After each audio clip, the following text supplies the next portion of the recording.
apart from sending and receiving emails and using our calendar to schedule appointments and meetings, Outlook allows us to keep track of our tasks that we have to do. It's like our to-do list. We can set what we have to get done and when do we need to get it done by. Now, there are different ways we can create a task, and there are different places we can view our task. In an earlier lesson, we looked at flagging an email by clicking on the little flag icon on the right-hand side of the email, or by using the follow-up tag from the ribbon. By simply flagging an item creates a task for us and puts it in our to-do bar.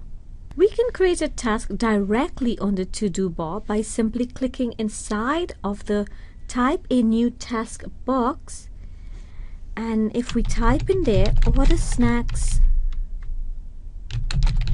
for Friday's meeting, press enter, and now we have another task created. We can also view our task from the calendar folder, so we can view it from our mail folder on the to-do bar. We can go to the calendar folder, and depending on the view that you're in, notice at the bottom we have our task list.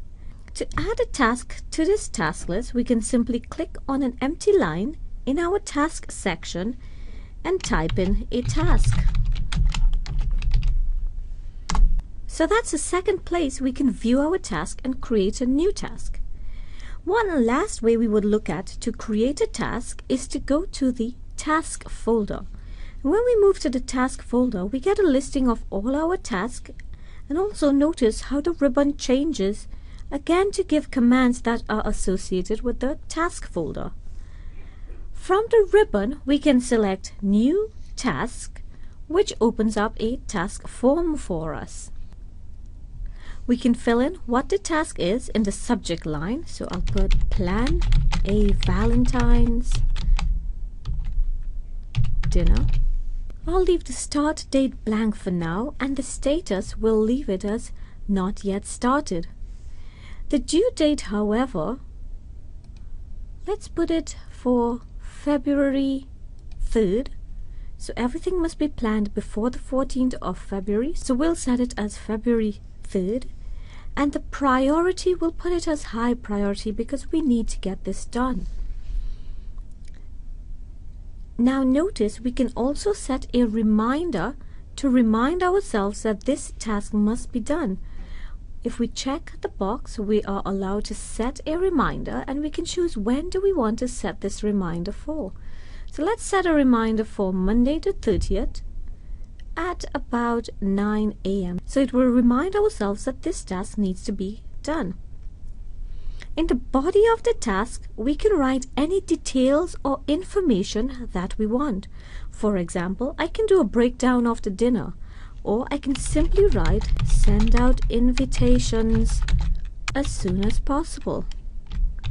Now, if we save and close this task, notice we have our Valentine's dinner in our to-do list.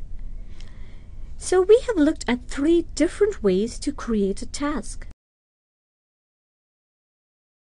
Hi, I'm Russell Sauter, Chairman and CEO of Learning GG. We believe with conviction that learning generates growth. That's why we named the company Learning GG.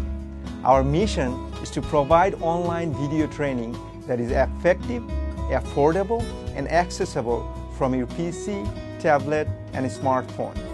Our purpose is to inspire lifelong learning within everyone. Learn by reading books, attending classes, and watching high-quality educational videos. The moment we think we know it all, we stop growing. Develop the passion for learning. Be a lifelong learner.